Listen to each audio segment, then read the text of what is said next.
Hi guys, James at Rampant Lion Reviews again for you today with another beer review. For this one, we are going to stick to Scotland and we're going to return to a brewery that's featured on the channel a good number of times before.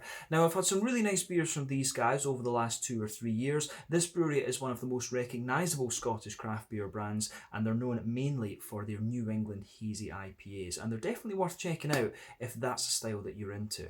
But it's always nice to return to these guys when I come back to the motherland of Scotland, and the one that we're going to have a look at today is a beer that I've heard is very nice. So hopefully this is another good beer, hopefully it makes for an interesting review, and I hope that you guys enjoy my take on this one as well. So yeah, for this review we are going to head through to Glasgow once again, Yoker to be precise, and that means that we're going to have a look at yet another beer from Overtone Brewing Company. So this particular beer is called Finger Guns Pew Pew. It comes in at 8.5% ABV, and this one is another New England hazy, whatever you want to call it, Imperial Double IPA. And as I said, this is a style that we know these guys do very, very well. But this is a fairly recent release. I picked this one up at a local shop through in Dollar called Annie's Larder, and they've got a few different shops all over the place actually, but yeah, they've always got a fairly good selection and interesting selection of different Scottish craft beers in there, and this is a brew that I always enjoy revisiting when I come back to the motherland of Scotland. So let's crack on with this one then and see how we go. So as always with my reviews, I'll tell you a little bit about the brewery before we taste the beer. If you want to get straight to the tasting, just fast forward. All the usual links are in the video description below. That's the brewery website, the link to my other reviews that I've done from Overtone Brewing Company before, and we will no doubt add more to that list in the near future. But there's all the usual social media down there. If you want to see more reviews, do please consider subscribing to the channel. The whole channel, of course, has a geography-based tagging system, so you can go into the homepage and search for beer based on country, city, state, county, province, prefecture, whatever it is you happen to be interested in. Do check out the playlists of beers from different countries. There is one there for all the Scottish beers that I've reviewed for you. That's being added to quite regularly at the moment because I am at home in the motherland of Scotland.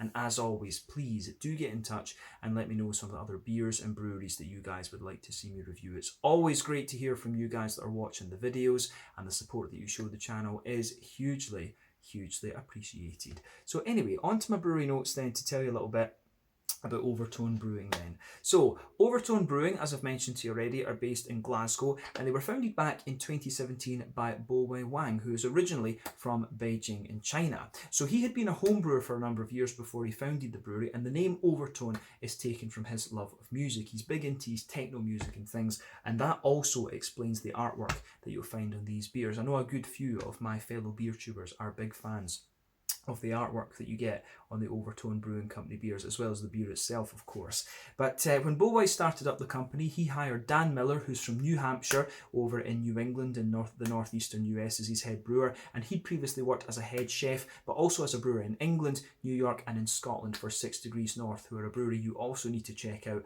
Those guys do some very, very nice Belgian-style beers, among other things.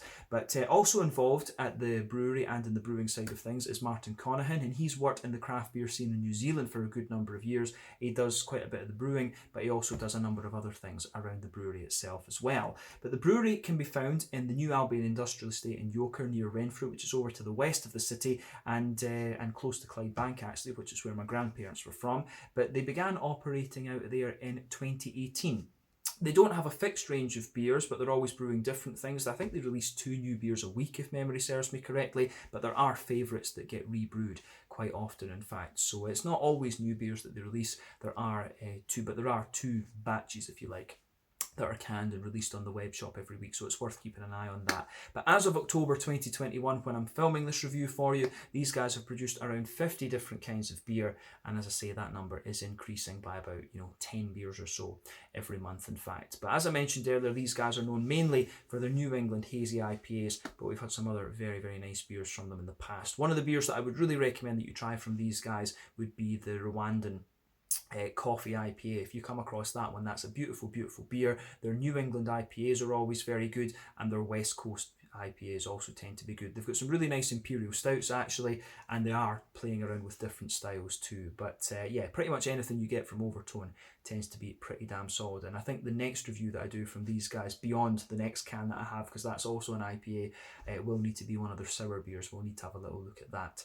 But yeah, that is all I can really tell you at the moment about Overtone Brewing Company. If you want to learn a little bit more about these guys, you can of course check out the brewery website. You can follow them on Facebook and Instagram to keep up to date with all the latest goings on, and you can check out the Rate Beer, Untappd and Beer Advocate pages to learn a little bit more about all of the different beers that these guys have done. So yeah, that's it for your history section. Let's have a little look at the beer itself. So to tell you a little bit about this one, this is an 8.5% New England Hazy Imperial Double, whatever you want to call it, IPA. It's hopped with Citra, Mosaic, Azacca, Eldorado and Sultana. We know all of these hops quite well besides Sultana, but we'll come to that in a minute. So all of them, as we know, are American. Citra comes in at 14% alpha acid, usually a lot of mangoes and some nice kind of zesty citrusy character. Mosaic, again about 14% alpha acid, it gives you some nice kind of tangerine and pineapple-y notes. Azacca, that's about 14% alpha acid too. And that's, well, that one actually gives you some nice kind of bright mandarin-y orangey notes and a little bit of pineapple as well. Eldorado is an interesting one, lots of kind of passion fruit and a little bit of mango and stuff out of that. Quite pungent actually, that one, in terms of its flavour. And Sultana, as I say, is one that we haven't come across all that often. So Sultana was previously known as Denali. It was developed by Hopsteiner in the US, and it's known for its big pineapple flavours and piney resins. It's crossbred from Nugget and Zeus, and it gives you about 13% alpha acid. So yeah, it's an interesting one. I remember when I tried it in a track brewing beer down in Manchester in England, I thought it had a sort of kiwi type flavour to it, which was kind of interesting. But yeah, that's all we really need to say about the hops. So an interesting selection of things in this one, all quite high alpha acid, but let's see how we go with that. I'll just let you have a little look at the artwork on this one before we open it up. As you can see, some lovely techno style artwork. And this one looks a little bit like an eyeball with just rays of light coming out of it, which I think is pretty cool. But a 440ml can, plain silver kind of top on this one. I don't know how well that's showing up because I think the light's reflecting off the camera. But yeah, 8.5% ABV this one. I think I paid in the region of about £6 for this can. So that'll be about €7, 70 Swedish kroner. And you know, probably about $8 American. So yeah, not too bad for an 8.5% double IPA. And this is a common strength for the double IPAs that you'll get from this brewery. But let's get it out and we'll get on with the tasting and see how we go. Definitely nice to return to these guys after what feels like a little while, but in reality it's only been a couple of videos. So we'll get this guy out and into the glass then and see how we are. So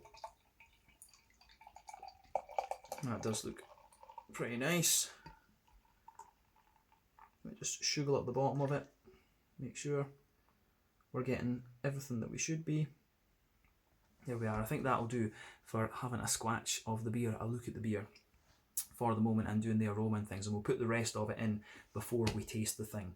So, as you can see, and as you would expect, this beer has poured a lovely, bright, kind of hazy, tropical fruit colour. But before the head disappears, I think it's safe to say that we've got a finger of a frothy, I would say kind of cream coloured head. This one doesn't come across as a perfect white, but you can see the bubbles on that are very nice and very fine, which is great, but it looks very, very nice. If we shine the light through this beer, let me just put my hand behind it there so you can see the true colour. I would say that this one is quite a rich yellow colour. It is really quite a rich yellow colour, this one. I would compare it to a sort of mix of a mango and pineapple juice. It's got a little bit of that kind of orangey, ambery tint to it, but not fully bright yellow like a kind of mango juice would be. But yeah, one or two big bubbles sticking towards the side of the glass, a few little ones going up towards the bottom of the head there, but overall it does look pretty damn nice. You can see the level of haze on this one is pretty good, but remember the colour of these beers depends on, one, the type of malts that you use. That determines the magnitude of the colour. Two, the length of your wort boil is also going to play a role. The longer you boil the wort, the more the sugar's caramelised, thus you get a darker colour of beer. Usually a New England IPA will undergo a wort boil of about 90 minutes, but any barrel aging that you do and any adjuncts that you put in are also going to affect that, obviously, but you don't really have to care about that so much with this particular style. When it comes to the level of haze in these beers, that's down to the yeast, the wheat and the oat content. This can vary from brewery to brewery and even recipe to recipe, but this one has a fairly impressive level of haze to it for an 8.5%. Pretty much what you'd expect. But yeah, this one looks pretty much what you would expect in terms of a New England IPA, generally speaking, and it's got the haze that you would kind of expect from a New England double as well. So yeah, not much else we really need to say about the appearance of this one. Let's take a closer look at the aroma and just see how we get on with the beer. Yeah, looks the part for sure. And on the aroma, it does smell pretty damn nice actually. Yeah, I have had this beer a couple of weeks. I will point that out with this. I'm not drinking this beer at its freshest because I just didn't have time to review this one before I went back to Sweden last time. But it still smells as if it's in pretty solid condition actually. So nothing really to worry about with this. So, first off, I'm going to say this one comes across as being quite sort of bready, and you get a little bit of greeniness out of the bread in this. Now, as I've explained to you in other videos, in my opinion, I think there's 6 different directions for a New England IPA. They can be a little bit more kind of yeasty and farmhousey. They can be a little bit more kind of rye leaning and grainy, wheaty and bitey, oaty and creamy, barley malt leaning and bready, and they can also be a little bit kind of brown sugary leaning and sweet.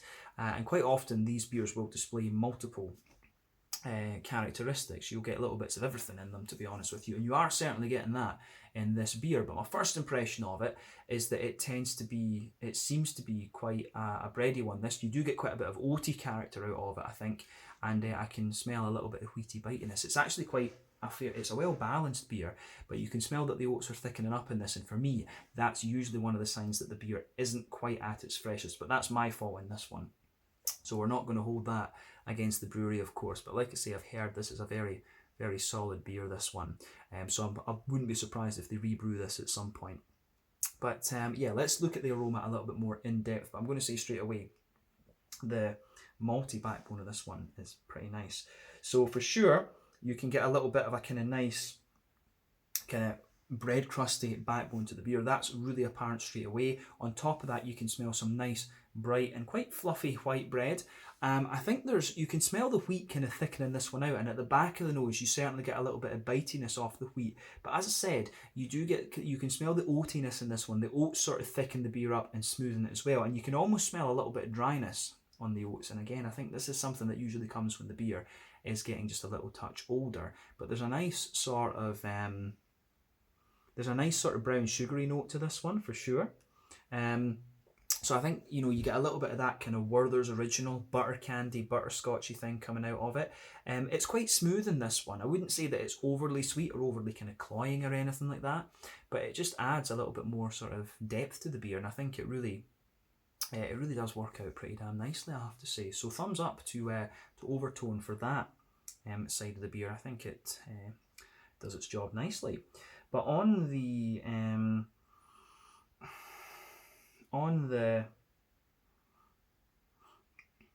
as I say, on that hoppy side of it, it complements the thing really well. The malty side of this beer is pretty solid, but just on that note, I do get 1 or 2 little woody, crackery notes out of this beer, and I think that's probably the yeast that's contributing that. You certainly get it at the back of the nose, but yeah, certainly a woody kind of crackery sort of thing. But yeah, bread crust, smooth white bread, a little bit of wheatiness in there, bit of bitiness too. You can smell the oats and a wee bit of that kind of Werther's original brown sugary sweetness. Nothing surprising about this in terms of what we've had from the Overtone New England IPAs before, but it does the trick, certainly does the trick. So let's look at the green component of the hops and then the fruitiness, as we always do. So in terms of the green component of this beer, you do get a wee bit of earthiness out of this one, which is most likely to be Mosaic. I always find that Mosaic just gives you that little touch of earthiness, but there's quite a big floral aromaticity to this one. It's got a wee bit of dankness to it, which is kind of interesting, but you don't normally get dankness out of these hops. I mean, I'm looking at the list again. So we've got Citra, Mosaic, Azaka, and Eldorado and Sultana. I don't remember any of these being particularly dank. Sultana's supposed to give you a good bit of pine resin, so you get a wee bit of that. But I think the floral notes really dominate the green component in a sense, and it doesn't come across as overly spicy or anything. It's quite a wet floral character that you get with this one, but there is a wee touch of that pine resin sitting underneath. On the grassy side of things, yeah, on the grassy side of the beer, I would say that it's actually quite, it is quite zesty, to be honest with you. You do get a nice little bit of zestiness out of this one, but again, it's like it's quite a wet, kind of fresh cut grass that you get out of this one. So yeah, that is an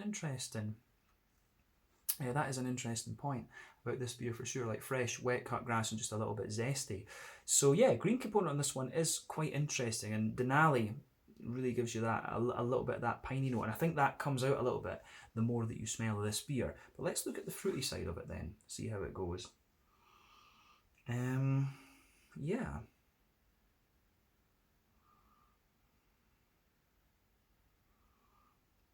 On that fruity side of things, there's a nice balance between the tropical and kind of more citrusy side of it. I mean, it's got, if you know these hops, it's kind of got everything you'd expect, actually. You get a bit of passion fruit out of it, which is most likely to come from the Citra, of course, and the Eldorado. That's going to contribute to it. It's got a bit of a pungent passion fruit in there. You can smell a nice kind of mango component to the beer too, for sure. And the mangoes actually smell kind of quite ripe in a sense. They've almost got a little bit of that kind of green character that you often get with guava. I don't get so much in the way of pineapple, right enough. Just on the end, there's a little bit of it, but it's not overly obvious, if that makes sense. But yeah, mango, bit of a little bit of a kind of passion fruity note in there. Some oily, I think there's maybe one or two little dry apricot-y notes sitting underneath, but there is a very nice, there is a very nice sort of kind of tangerine orangey character coming out of this one. So I do like that about this beer for sure, and that's going to come from both the Azaka and the Mosaic. You can smell a little bit of sharpness on the oranges too, which I think is most likely to come from the Azaka. But yeah, I don't know if there's too much else going on in this one. It actually comes across as quite straightforward: passion fruit, mango, and tangerine oranges.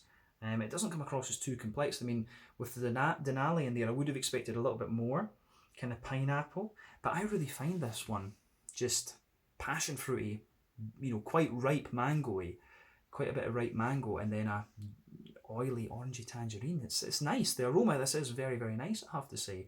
But yeah, Denali, I always remember I remember not liking Denali when I tried it initially, because I felt it had this sort of kiwi note, and I can pick up like a wee bit of that kind of unusual kiwi note coming out of this one, so I can recognise the Denali, or the Sultana as it's called now, but I think the other things kind of push it out a little bit. So yeah, this is going to be interesting to see how that develops in the flavour, but let's just put the last little bit of this in and have a look at it and see how we go. So that's everything in the glass. Let me line it up. There we are, and we can have a taste of it now. So as I always say, take a bit of time to ponder over the aroma, but I think it's about time we have a look at this beer. So this one is the Finger Guns Pew Pew 8.5% New England Hazy Imperial Double, whatever you want to call it, IPA from Overtone Brewing through in Glasgow. Let's get stuck into this one. Slàinte, skål, cheers.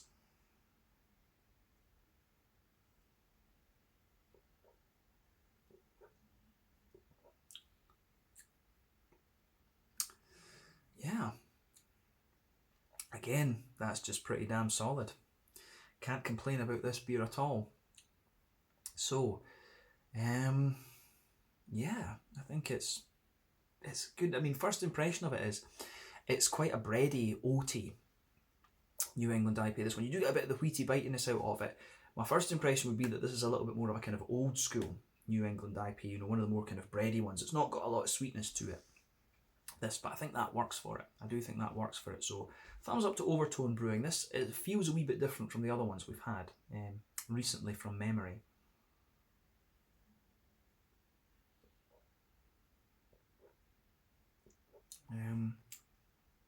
So yeah, where would we start with this one then? Let's go through it as we always do, I guess. So straight away across the middle third of your palate, then you get that nice little bit of a kind of bread crusty quality there. That's middle third and back third of your palate. You can feel a wee bit of that kind of fresh, like hedgehog roll type bread crust there. That blankets the middle of your tongue. On top of that, you get a nice, smooth, slightly dense, but still a little bit fluffy white bread. That kind of sits there. And you can feel on top of that, again, you've got that that kind of wheaty note out of the beer. And the wheat is actually quite interesting because it comes across as quite smooth in a way, but you do get a wee bit of bite out of it. Let's keep focused on that middle third of the palate for the moment. So yeah, bread crust, the kind of barley malt white bready character, then the thicker wheat on this one. And I would say the oats actually feel as if they take a little bit of a back seat to that bready character, come to think of it, which I'm surprised about considering the aroma. But like I say, the oats, for me in New England IPAs, the oats are usually one of the things that kind of give away the age of a beer a little bit, and you can feel this one is starting to get towards the edge of its prime, if that makes sense.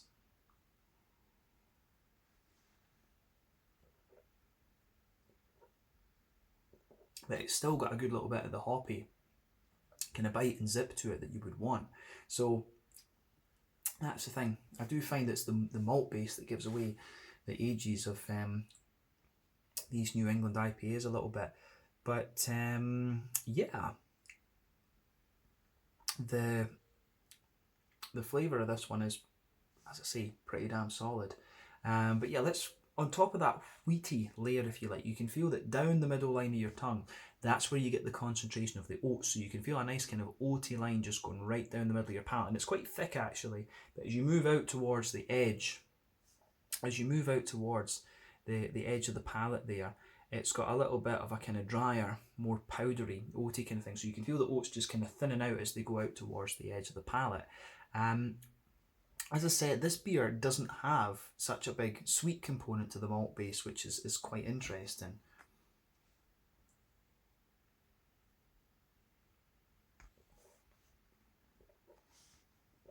So, on top of that kind of oaty there, you do get a wee tiny little circle in the dead centre of your palate. And you can feel there's a wee bit of that kind of Werther's Original kind of butter candy, butterscotchy thing in there, but not too much. I mean, you get a wee teeny little bit of a kind of boozy, caramelly sort of thing. And at 8.5% with a double IPA, you do expect a wee bit of that. But that's sitting there in the middle of your palate for sure.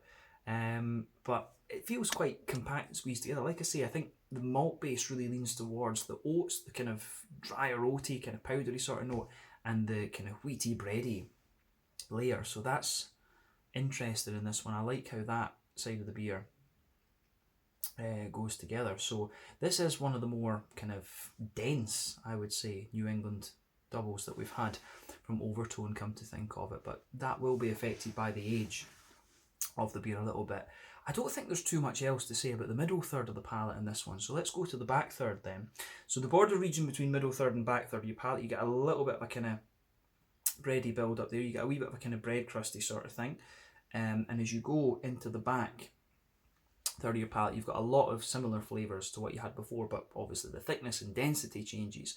So you can feel a little bit more of a kind of grainy bread crusty sort of thing in the base layer, and that does get a wee bit grainier and drier, if you like, the further back you go. On top of that, you can feel the kind of barley malt bready layer, and again a wee bit more grainy. Then the wheat is there, and you can feel the wheat is a little bit more bitey on that back third of the palate for sure.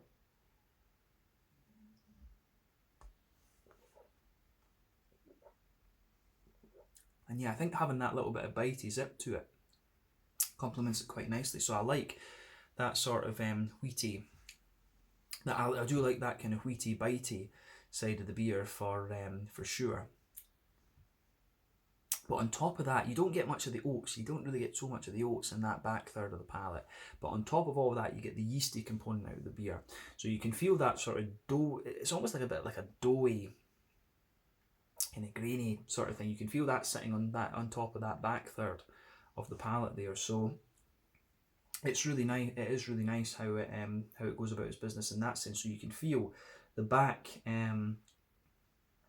third of your palate. The flavour is quite tall and it is quite condensed in that. On top of that, so as you come further forward, it just condenses. It condenses down a wee bit as you come further forward, and into the middle third of the palate, the flavours are a bit more kind of squashed together. We always say this about the flavours in a New England IPA, but it works. I think you get that in quite a lot of beers. The yeasty character for me comes out on the back third of your palate. And remember, the further forward you go in the palate, the sweeter the flavours are going to be. But yeah, I think that's everything we need to say about the yeasty and malty side of this beer. But an interesting and a slightly denser beer in terms of its malt-based composition in my mind.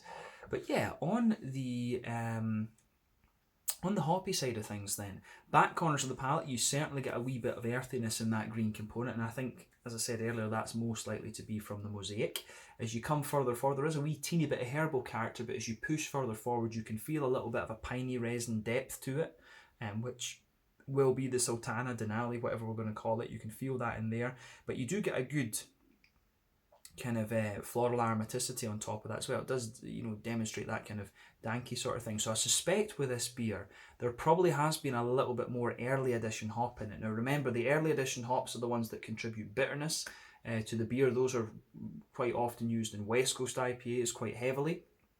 Then the late edition hops within the last half hour of the boil, those are the ones that give you more flavour and aroma, but still some bitterness. Then dry hopping gives you only flavour and aroma. So West Coast IPAs have a bit of everything. New England IPAs rely more on late edition hopping and then dry hopping, of course. So this one I think has got a wee bit more. I think for a New England IPA, this one potentially has a little bit more early edition hopping, which is kind of interesting too. So you get a wee bit of that dank character in there. All of the hops in this one incidentally have that capability, but Denali is the one, Sultana, sorry, is the one that specifically has that kind of piney resinous quality. So you have a bit of that underneath, but you do have that more kind of floral aromatic thing to the beer as well. But round the front curve of the palate, a little bit lighter and grassy, and it's also got a wee bit of zestiness to it as well. So yeah, an interesting one from that perspective. The green component is nothing new, but it works for the beer as well. You do, and it works well with the kind of wheaty bite that this beer has actually. But let's focus on the front third of your palate and the fruity side of things.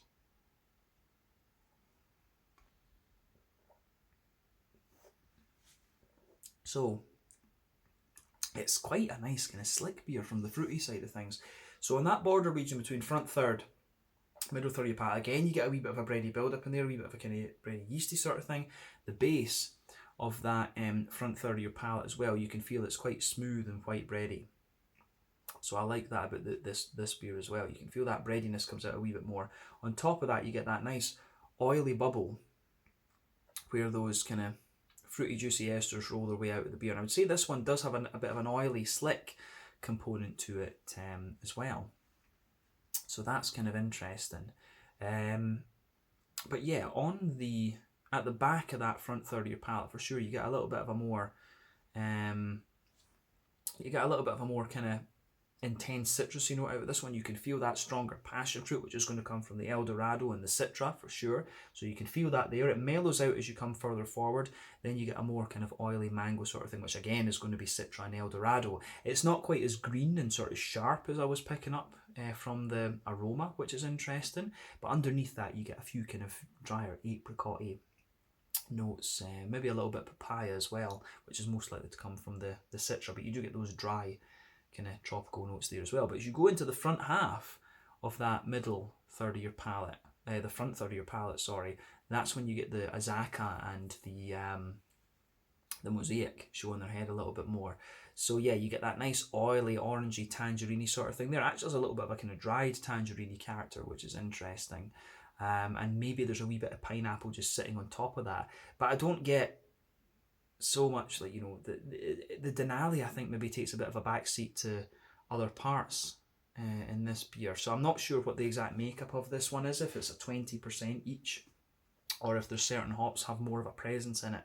I really don't know about this one, but they say this one has quite a bit of pine in it, but I don't find this beer too piney. It says, 5 hops, Pew Pew. This double IPA has explosions of tropical citrus and pine flavour. I don't find this one overly piney, to be honest. It's quite similar to a lot of other ones that I've had, a good bit of tropical fruit in balance with a more oily citrusy zest. So yeah, some nice orangey kind of tangerine notes to it, but a little bit of tropical but it's dry tropical and a bit of more kind of pungent tropical note. So yeah, it's interesting in that sense. I don't find the Sultana or Denali, whatever, as pungent as I used to, but certainly it's a really nice New England double IPA, this one, but a bit more dense in its malt base from what I remember of some of the other ones we've had, and a bit more yeasty, I think, too. But I think that's everything we need to say about the flavour. We can round off the review with the mouthfeel. So I would say this beer is sort of top end of mid-bodied, bottom end of full-bodied. The carbonation is very smooth. It's got a bit of oily character to it and a wee bit slick, but there is a wee bit of dryness in there for sure. In terms of hoppy bitterness, I think this one is more, I do think it's a little bit more of a, kind of, I think the malty character in this beer is more kind of bready and dense and things. It's got a wee bit of dryness to it for sure. Not really a sweet component to this beer in my experience. A little bit drier and more kind of dense and bready. There's a little bit of a kind of, I don't think there's too much bitterness to this one either. I think this is maybe about 40 IBUs at the most. You do get a little bit of piney resin in the beer, but not as much as the can would have you believe. I think about 40 IBUs in this. Double IPA, quite often they do put a little bit more bitterness in this compared to the 30 IBUs you'd have for a normal one, and then a nice kind of oily fruity character to it, but a few dried fruity components to it also. So yeah, overall, again, another very, very solid New England double IPA from these guys, but it's one of the more bready, yeasty ones I think we've had from Overtone Brewing, and like I said earlier, this is the 13th review that I've done from them now. So yeah, I think it's about time for a kind of double West Coast from these guys again. I hope they release one of those, but I do have one of my friends has another stout for me from these guys, which I'm looking forward to. So you'll see that review at some point.